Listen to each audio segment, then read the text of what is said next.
Gus Nizam. Ya. Ngapunten Gus, kami penuh-penuh kesini lagi. Kita tahu bahwa saat ini telah diberlakukannya PPKM, pembatasan darurat kepada masyarakat, sehingga kami tadi kesini sangat sepi sekali. Nah, ini kan akibat masifnya corona pada kali ini. Semua tidak mengira bahwa akan terjadi serangan yang masif dari corona ini. Hampir tiap hari ada orang mati yang jumlahnya banyak. Nah, saya jadi ingat tokoh kita Ibnu Sina di kalangan kedokteran dikatakan the fathers of doctor, bapak ini para dokter. Bahwa ada 3 faktor ya agar kita itu terhindar, cepat sembuh lah. Yang pertama adalah bahwa kepanikan adalah separuh daripada penyakit. Itu. Yang kedua, ketenangan adalah separuh kesembuhan. Nah, yang terakhir yang luar biasa, kesabaran adalah awal dari kesembuhan itu. Ini ada pendapat bapaknya para dokter seluruh dunia, seorang Muslim, Ibnu Sina. Terus binti Gus tentang analisanya Ibnu Sina ini Gus. Ya, itu murni mengambil dari intisari Al-Quran, hadis, ijma, qiyas. Memang benar adanya bahwa ketenangan itu separuh dari obat. Ketenangan adalah separuh dari solusi. Kemudian kepanikan separuh dari penyakit. Jadi begini, situasi darurat seperti ini, yang panik itu sama dengan mengundang corona. Atau corona sudah ada di dalam dirinya. Yang bisa tetap tenang itu jauh dari corona. Ini jadi ingat yang pernah disampaikan Gus Nizam dulu ya, yang ada wali kasah bisa berjalan pakai geblok ya. Itu inspirasi sufi yang sangat cerdas, itu memang seperti itu. Ya, kisah-kisah semisal itu banyak dan disimpulkan oleh Ibnu Sina. Ibnu Sina di samping tabib jasmani, beliau juga tabib ruhani. Beliau sufisme juga. Sufi. Nah, di ungkapannya yang Abamul sebutkan tadi itu, dia lebih memposisikan diri sebagai tabib ruhani. Artinya berpesan kepada kita semua bahwa di kondisi yang mendesak atau darurat yang bagaimanapun, jangan panik. Jangan panik, tetaplah tenang. Dan tidak akan bisa tetap tenang kalau tidak ahli zikir. Kalau tidak dekat dengan Allah. Masuk, Cak Pong. Iya. Masuk iki. Maka himbauan Abi ke siapa saja, khususnya ke jamaah As-Sofa, di PPKM darurat pemerintah kita mulai tanggal 3 hingga 20 Juli, Abi menghimbau, mengajak kepada seluruh jamaah, khususnya umumnya kepada masyarakat luas, berpegang teguhlah pada pesan Ibnu Sina. Ialah kepanikan adalah separuh dari penyakit. Karena dikatakan dia bahwa kepanikan ketenangan itu adalah separuh daripada obat. Ya. Kebalikannya dari kepanikan adalah ketenangan, itu sudah separuh dari obat. Artinya baik bagi si penderita maupun bagi yang akan menderita sakit. Keduanya berlaku, bahwa ketenangan saat dinyatakan oleh tim medis setelah di swab positif, bisa tetap tenang. Ini sudah separuh dari obat. Kemudian separuhnya lagi, Ya dari obat dari dokter itu secara medis ya. Iya, secara medis. Kemudian menyikapinya bisa sabar. Nah, itu kan ancaman kematian. Kok sabar? Sabar itu pasti menggantungkan segalanya kepada as-sabur, Allah. Bisa sabar, dinilai oleh Allah sabar, ini sudah awal sembuh.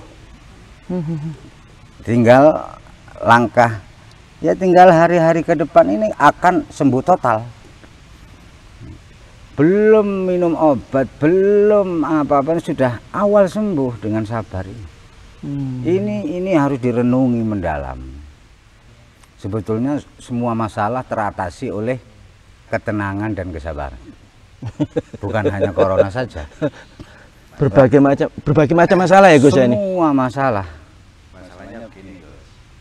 Ada orang yang ini menurut kami orang yang benar-benar tenang itu adalah buah dari mereka-mereka yang ahli berzikir. Tatma'in ala bidzikrillahi tatma'innul qulub.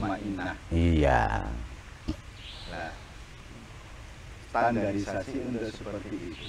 Ada orang yang merasa tenang.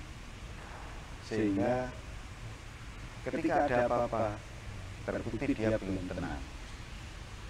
Misalkan dia oke-oke saja, tenang, tapi keluarganya dan lain sebagainya, akhirnya dia ya jadi nggak tenang.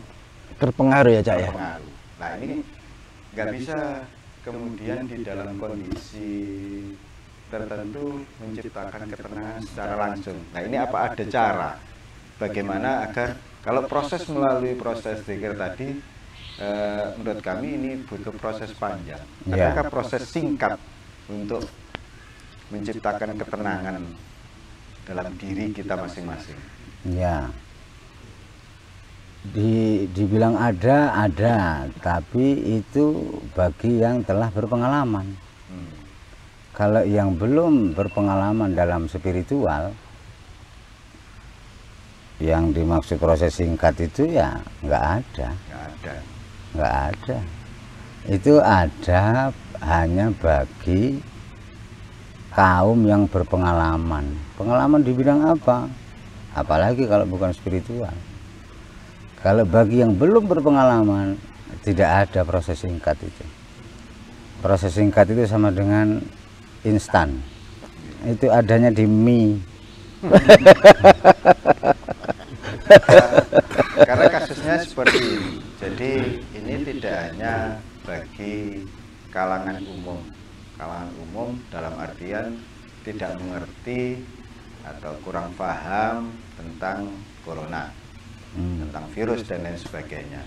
Tapi ini juga menyerang pada kalangan yang dari sisi pengetahuan mereka lebih tahu apa itu corona, penyebabnya dan lain sebagainya.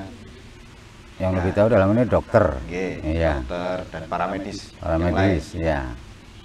Di sebagian mereka itu yang kebetulan beberapa kami kenal itu justru dari semakin tahunya tingkat kehati-hatian sangat tinggi, sehingga ya dari situlah kemudian dia terkena corona.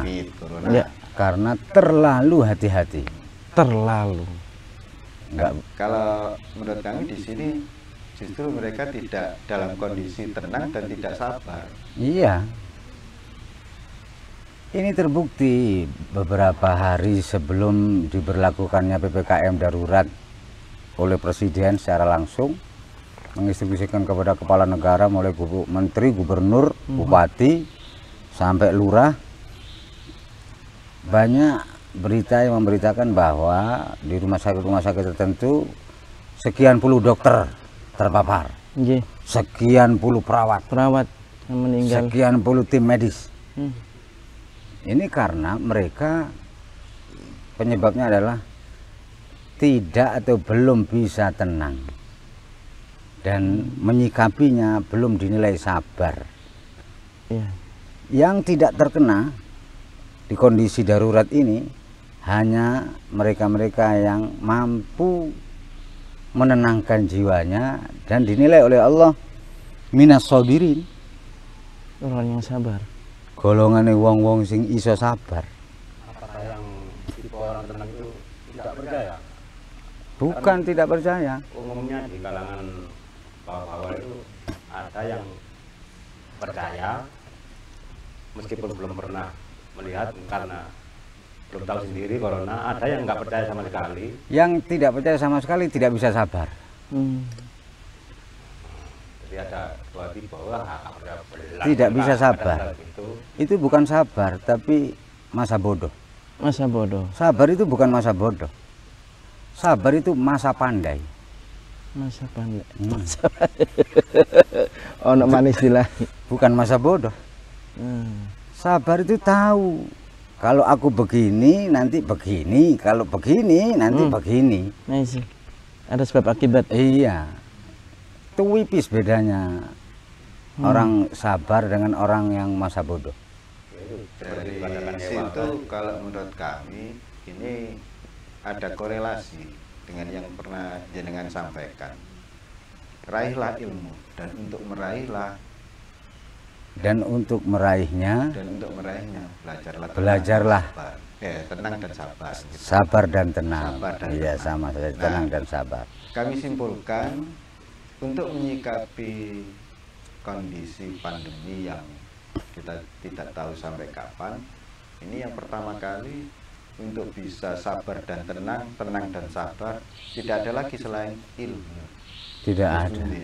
Ya memang tidak ada selain dapatkan ilmu nafi dan tingkatkan iman. Gak ada masa bodoh, masa pinter. Iya. Masa pandai. Tinggalkan masa bodoh. Arungi atau masuki masa pandai. Asih. Kalau yang masa bodoh terkena. Karena ini dunia Iya, global. Dunia ya nek sak kecamatan kabupaten ngono. Bisa diisolasi. Walaupun ini melalui media, kalau melalui media yang tidak arif, pemberitaan yang masif ini menjadikan terlalu berlebihan lah atau di nomor-nomor di blow up habis-habisan ya. Ya, maka jangan terlalu juga mengambil informasi dari medsos. Jangan terlalu, biar nggak ke bawah. Sehingga kaitannya dengan ilmu tadi, masing-masing kita, karena banyak orang mengatakan bahwa ini bukan hanya penyakit yang menyerang dari sisi jasmani, tapi juga psikis. Nah, maka kesiapan ilmu, baik dari sisi kesehatan maupun ilmu kejiwaan, ini harus dimiliki. Karena penyakitnya juga lahir batin, maka ilmunya juga harus lahir batin. Dan kaidah tasawuf menyatakan bahwa segala sesuatu yang ada di lahir itu dari batin. Semuanya dimulai dari gaibnya ya. Semua yang ada di alam syahadah, alam yang kasat mata ini lebih dulu terjadi di alamul ghaib, alam gaib. Hanya saja yang tahu itu ya selain Allah ya hanya para wali. Ya. Ini kan bisa dikiaskan begini ya Gus ya. Jadi timbulnya new normal, tatanan hidup baru ini kan dimulai dari corona. Corona ini secara kasat mata juga nggak bisa, termasuk gaib ya. Apa seperti itu Gus ya? Iya. Dikiaskannya. Memang. Nah, jadi kita memasuki tatanan hidup baru atau yang dikatakan istilah new normal itu ya disebabkan karena corona yang masif. Corona adalah suatu makhluk yang tidak kasat mata. Bahkan yang hanya bisa dilihat dengan elektron mikroskop. Mikroskop bisa nggak? Pasti nggak bisa dengan elektron mikroskop yang bisa melihat itu. Ya kalau dikiaskan dengan Gus Rizam tadi ya memang melalui yang tidak kasat mata dulu, yang dari yang gaib dulu. Pokoknya darurat PPKM ini yang selamat hanya mereka-mereka yang beriman dan bertakwa. Maka yang merasa belum beriman dan bertakwa, bertaubatlah dan berimanlah. Kemudian isilah keimanan dengan ketakwaan. Jika tidak begitu, terancam corona. Dan corona yang akan mengantarkan ke liang lahat tanpa keluarga. Yang perlu bagi kita semua adalah bagaimana langkah tepat menyikapi PPKM, menyikapi COVID yang semakin darurat ini. Nah, ini yang kita harapkan dari Gus Nizam. Kami ini harus bersikap seperti apa? Seperti firman Allah, ya ayyuhalladzina amanu tubu ilallahi taubatan nasuha. Wahai mereka-mereka yang percaya bahwa corona ini ciptaan Tuhan. Wahai yang percaya adanya Tuhan dan kuasa Tuhan, corona ini ciptaan Tuhan yang sangat berbahaya. Semua sudah tahu tingkat bahayanya sampai di mana. Nah, Allah berseru, wahai yang percaya itu, tubu ilallah. Kembalilah kalian semua kepada Allah, taubatan nasuha. Dengan taubat yang sesungguh-sungguhnya. Asa rabbukum ayyukaffira ankum sayyiatikum. Semoga dengan taubat nasuha kalian itu Allah berkenan menghapus keburukan-keburukan kalian. Wa yukaffir ankum asa rabbukum ayyukaffir ankum sayyiatikum wa yudkhilukum jannat.